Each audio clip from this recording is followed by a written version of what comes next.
तो यार movie lovers कैसे हो। आज का ये वीडियो फियर स्ट्रीट 1994 मूवी का सेकंड पार्ट है। तो अगर आपने फर्स्ट पार्ट नहीं देखा है तो मैंने उसका एक्सप्लेन वीडियो ऑलरेडी बनाया हुआ है, जिसके लिंक नीचे डिस्क्रिप्शन में और यहाँ आई बटन पे दी हुई है। आप जाकर पहले वो वाला वीडियो देखें, नहीं तो ये वाला वीडियो बिल्कुल समझ में नहीं आएगा। तो चलिए स्टार्ट करते हैं।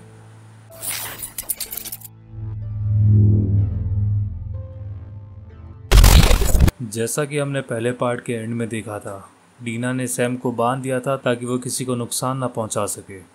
उसके बाद डीना और जॉश सी बर्मन से मिलने उसके घर के लिए निकलते हैं। अगले सीन में हम देखते हैं कि सी बर्मन अपने घर में बैठी थी जहां वो अकेली रहती थी।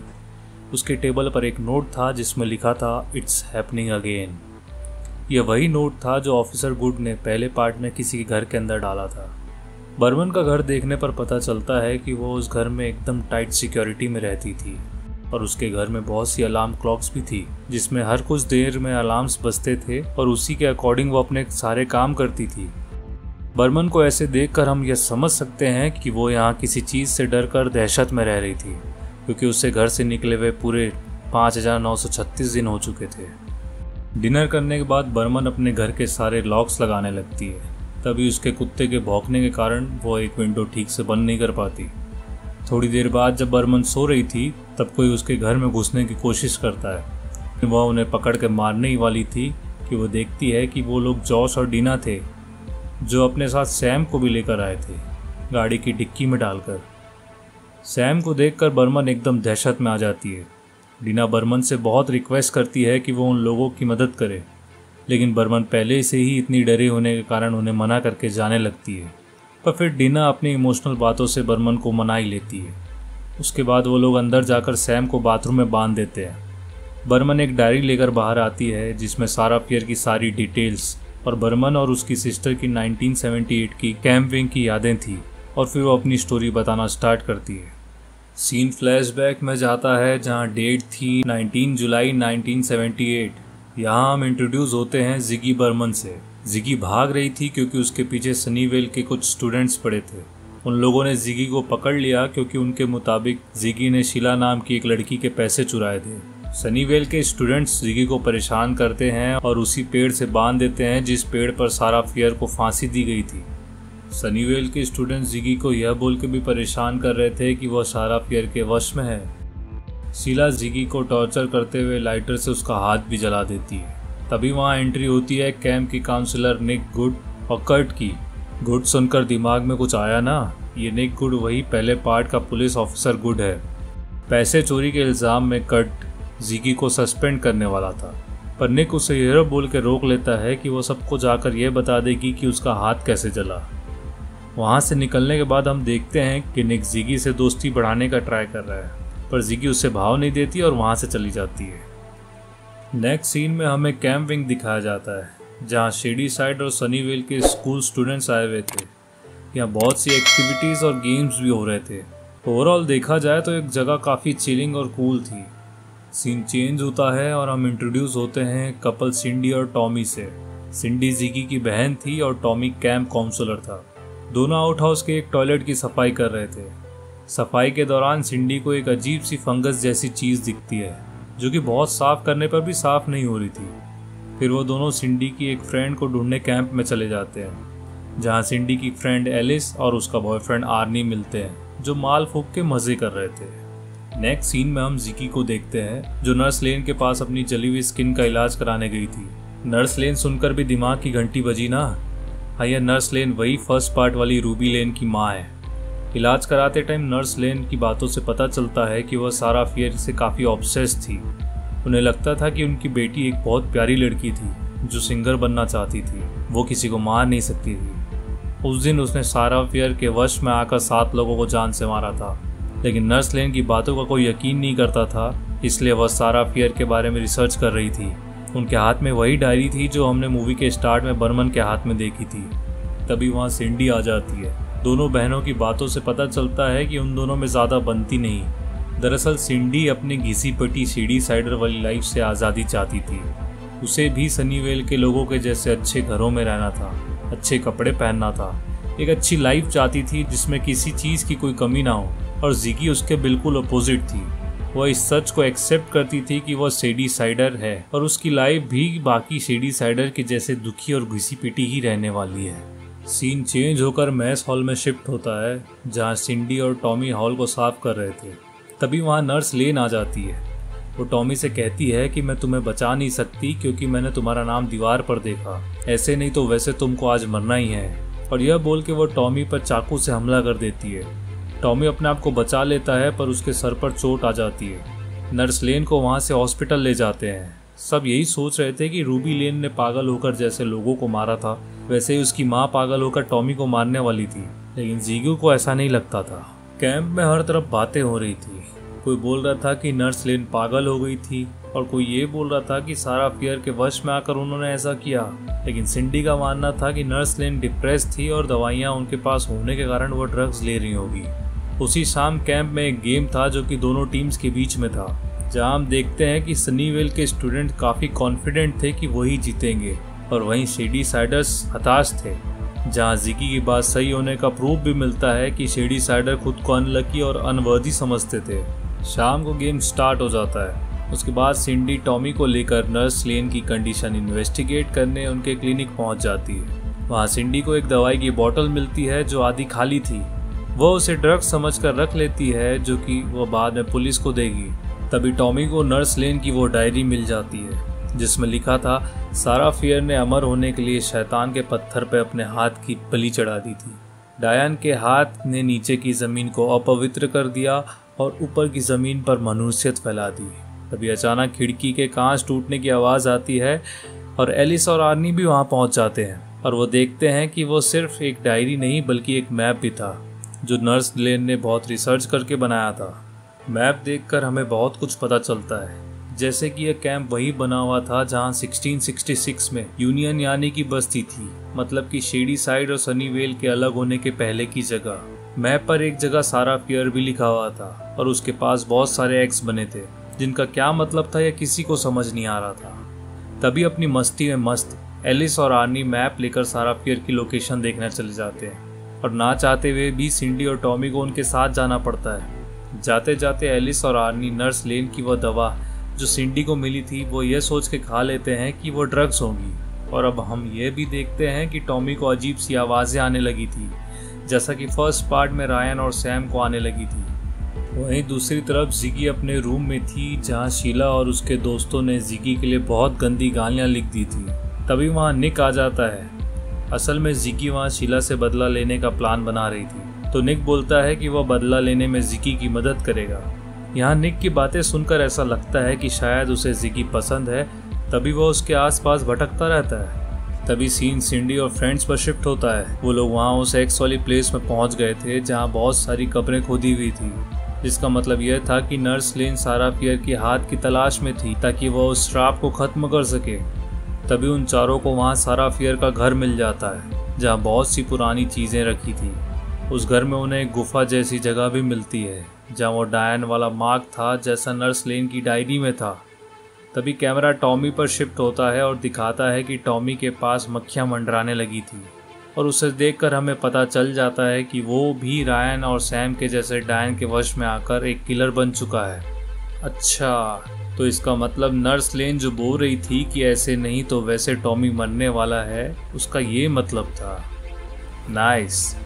वहीं दूसरी तरफ एलिस सिंडी को वह दीवार दिखाती है जहां उन लोगों के नाम लिखे थे जो शेडी साइड के किलर्स बने थे और लास्ट में टॉमी का नाम भी था। इससे उन्हें यह पता चल जाता है कि नर्स लेन इसीलिए टॉमी को मारने आई थी क्योंकि उन्होंने यहाँ आकर इस वॉल पे टॉमी का नाम देख लिया था। यह सब समझकर वो कुछ कर पाते इसके पहले ही टॉमी एक कुल्हाड़ी से आर्नी को हेडशॉट दे चुका था। उसे देखकर वह दोनों वहाँ से भागते हैं और एक सीक्रेट रास्ते में घुस जाते हैं और लकीली वो रास्ता पत्थर गिरने से बंद हो जाता है और टॉमी उन्हें मारने नहीं आ पाता। लेकिन अब सिंडी और एलिस उस जगह में फंस जाते हैं। वहीं शीला जिगी और निकी के ट्रैप में फंसकर आउट हाउस पहुंचती है और वो दोनों उसके ऊपर एक कीड़ों से भरा हुआ बकेट पलटाकर उसे वहीं लॉक कर चले जाते हैं। सिंडी और एलिस उस गुफा में घूम घूम कर एक ही जगह वापस पहुंच जाते हैं। काफ़ी सोचने के बाद उन्हें पता चलता है कि ये जगह वैसी ही है जैसे उस डायरी में डायन का मार्क इसका मतलब मार्क के जैसे रास्ते को फॉलो करके वो लोग बाहर निकल सकते थे। वहीं दूसरी तरफ टॉमी कैंप में पहुंचकर एक बच्चे को कुल्हाड़ी से काट देता है। निक जिकी के साथ फ्लर्ट कर रहा था, तभी उसे कुछ स्टूडेंट्स के चिल्लाने की आवाज़ आती है और जब वो जाकर उस डेड बॉडी को देखते हैं तो उनकी भी फट जाती है। वहाँ सिंडी और एलिस मैप को फॉलो करते करते मार्क के सेंटर तक पहुँच जाते हैं, जहाँ एक बड़े से दिल के जैसी कोई चीज़ थी जो धड़क रही थी। एलिस उसे टच करके देखती है, जहाँ उसे सारे किलर्स और उनके विक्टिम्स के विजन्स आने लगते हैं। वो डर कर हाथ हटाती है और उसके बाद भी उसे वहाँ कुछ बच्चे दिखने लगते हैं जिनकी आंखें निकाल ली गई थी। उनसे डरकर वो वहाँ से भागती है पर गिर जाती है और उसके पैर की हड्डी टूटकर बाहर दिखने लगती है।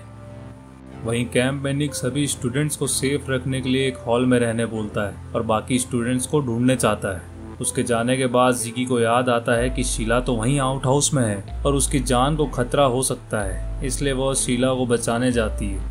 आउट हाउस में जाते ही शीला और जिकी की फाइट हो जाती है और जिकी का एक पंच पड़ते ही शीला बेहोश होकर गिर जाती है और वहाँ गैरी नाम का एक लड़का भी आ जाता है। वहीं टॉमी कुछ और शेडी साइड के स्टूडेंट्स को मार देता है। सीन शिफ्ट होकर सिंडी और एलिस पे जाता है, जहाँ सिंडी देखती है कि यहाँ वैसी ही अजीब सी फंगस जैसी चीज़ थी जैसी कैंप में थी।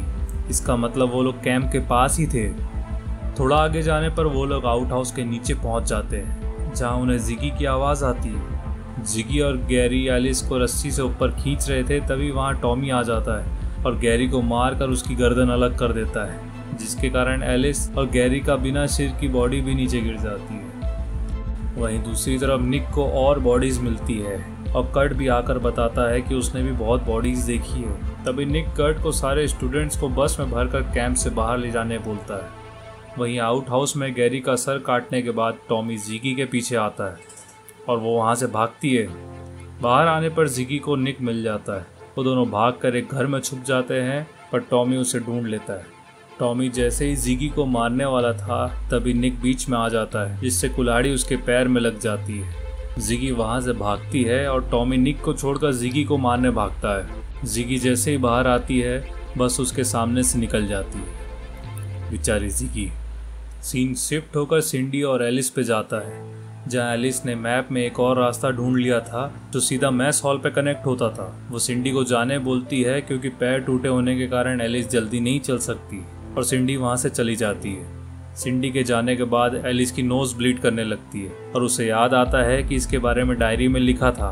थोड़ा दिमाग लगाने के बाद उसे सारा फियर का हाथ मिल जाता है। बचते बचाते जिगी भी मैच हॉल पहुँच जाती है और म्यूजिक स्पीकर्स चालू कर देती है ताकि टॉमी उसकी आवाज़ ना सुन पाए। फिर सिंडी भी मैस हॉल पहुंच जाती है और लाउड म्यूजिक के कारण टॉमी उसके आने की आवाज़ सुन नहीं पाता।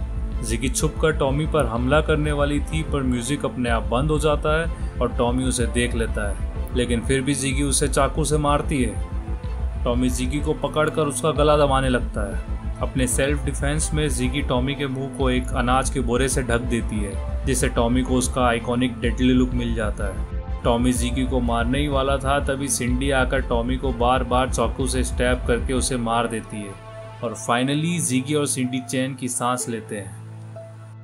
थोड़ी देर में एलिस भी वहां पहुंच जाती है और उन्हें बताती है कि वह सारा फियर का हाथ ढूंढ कर ले आई है। वो तीनों यह जानते थे कि सारा फियर की बॉडी से उसके हाथ को मिलाकर शेडी साइड के ऊपर लगा श्राप खत्म किया जा सकता था और उसकी बॉडी उसी पेड़ के नीचे है जहां उसे फांसी दी गई थी। तभी जिगी की नोज ब्लीड करने लगती है और ब्लड का एक ड्रॉप सारा फियर के हाथ पर गिरता है, जिससे उसे सारा फियर के विजन्स आने लगते हैं जैसे फर्स्ट पार्ट में सैम को आए थे। सैम का ब्लड सारा फियर के स्केलेटन को लगने से जैसे सारे किलर्स सैम को मारने आए थे, वैसे जिगी को मारने के लिए किलर्स उस अजीब से दिल के जैसे चीज से जिंदा होकर निकलने लगते हैं और टॉमी भी खड़ा हो जाता है। जिगी, सिंडी और एलिस वहां से जाने ही वाले थे कि तभी टॉमी एलिस को मार देता है और तभी सिंडी टॉमी का सर काट कर उसे मार देती है। लेकिन उसके बाद रूबी लेन आ जाती है और बाकी सब किलर्स भी वहां आने लगते हैं। सीन चेंज होकर उस पेड़ पर जाता है जहां सारा फियर को फांसी दी गई थी। जिगी और सिंडी पेड़ के नीचे खोदते हैं, पर उन्हें वहां सारा फियर की बॉडी नहीं मिलती, पर एक पत्थर मिलता है जिस पर लिखा था द विच फॉरएवर लिव्स, यानी डायन हमेशा जिंदा रहेगी। और फिर सारे किलर्स वहां आ जाते हैं। फिर सिंडी जिगी को कहती है कि डायन के हाथ पर तुम्हारा खून गिरा था, वह तुम्हें मारने आए हैं, तुम यहाँ से भागो। और फिर सिंडी टॉमी को मारने जाती है, पर टॉमी सिंडी को मार देता है और उधर जिगी को भी एक किलर बेरहमी से मार डालता है। दोनों बहनें वहीं मर जाती है और उनके मरते ही सारे किलर्स वहाँ से गायब हो जाते हैं। किलर्स के गायब होते ही वहाँ निक पहुँच जाता है और जिगी को जिंदा करने के लिए CPR देता है। बहुत कोशिश करने के बाद फाइनली जिगी जिंदा हो जाती है। जिगी देखती है कि सिंडी मर चुकी थी और निक पुलिस को जिगी का सही नाम नहीं बताकर क्रिस्टीन बर्मन बताता है। तभी फर्स्ट पार्ट में हमें उसका नाम सी बर्मन बताया जा रहा था। निक सारे किलर्स और जो भी कैंप में हुआ वो जानते हुए भी पुलिस को सच नहीं बताता और कहता है कि टॉमी ने पागल होकर सबको मार दिया। निक सारा फियर वाले पूरे एंगल पर पर्दा डाल देता है। उस दिन के बाद निक और जिगी कभी नहीं मिलते। सीन चेंज होकर प्रेजेंट डे में शिफ्ट होता है, जहां सी बर्मन यानी जिगी डीना और जॉश को कहानी सुनाने के बाद बहुत मायूस आवाज़ में बोलती है कि यह सब कभी ख़त्म नहीं होगा और अगर बचना है तो इस शहर से चले जाओ और फिर कभी वापस मत आना। तभी डीना उसे बताती है कि उन्हें सारा फियर की बॉडी मिल गई है जो कि जंगल में है। डीना कहती है कि नर्स लेन सही थी, अगर हाथ और बॉडी को साथ जोड़ दिया जाए तो सारा फियर का श्राप खत्म हो सकता है। डीना और जॉश सारा फियर की लोकेशन कंफर्म करके पहुंच जाते हैं शेडीसाइड मॉल में, जो कि उस हाथ की करंट लोकेशन थी, क्योंकि जिस पेड़ के नीचे वो हाथ दफन था वो पेड़ इसी मॉल के अंदर था। पेड़ के नीचे खोदने पर उन दोनों को हाथ मिल जाता है। दूसरी तरफ जिगी इतने सालों बाद निक को कॉल करती है, जिससे वो सीधा उसके घर के लिए निकल जाता है। डीना भी जॉश के साथ वो हाथ लेकर सारा फियर की कब्र के पास पहुंचकर जैसे ही उसकी बॉडी और हाथ को एक करती है, उसकी नोज़ ब्लीड करने लगती है और वो सीधा पहुंच जाती है 1666 में, जहां वो खुद को सारा फियर की बॉडी में फील करती है, जिसका मतलब सारा फियर डीना को अपनी कहानी अपनी आँखों से उसे दिखाएगी और यह मूवी यहीं एंड हो जाती है। तो यार मूवी लवर्स, आपको मेरा ये एक्सप्लेनेशन कैसा लगा ये कमेंट में ज़रूर बताना, और पसंद आया हो तो लाइक शेयर और सब्सक्राइब भी कर देना। मैं आपसे मिलता हूँ इस मूवी के थर्ड पार्ट के एक्सप्लेनेशन में, जिसका नाम है फियर स्ट्रीट पार्ट 3 1666।